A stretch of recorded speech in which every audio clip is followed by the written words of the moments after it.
Over time, we see pavers rise, we see pavers settle with the elements. Using the Quick-E-Paver Popper, we can easily pull those pavers out without damaging surrounding pavers, add our fresh bedding material underneath, level it perfect, set our pavers back in place. If you want a great option for tapping your pavers down into place, we highly recommend the Sim 60. I always say buy your last mallet first.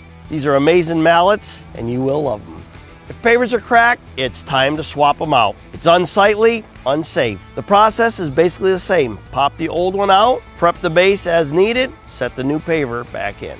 So if you want these tools to make it easier, faster, more professional, be sure to check us out at pavetool.com or give us a call.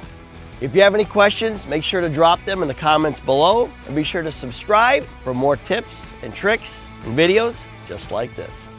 You can sign up for our tip of the week here. You can watch more of our videos here. You can subscribe to our YouTube channel here.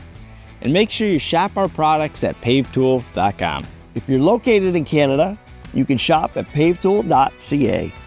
Have a great weekend. Thanks for watching. Looking forward to seeing you next Friday.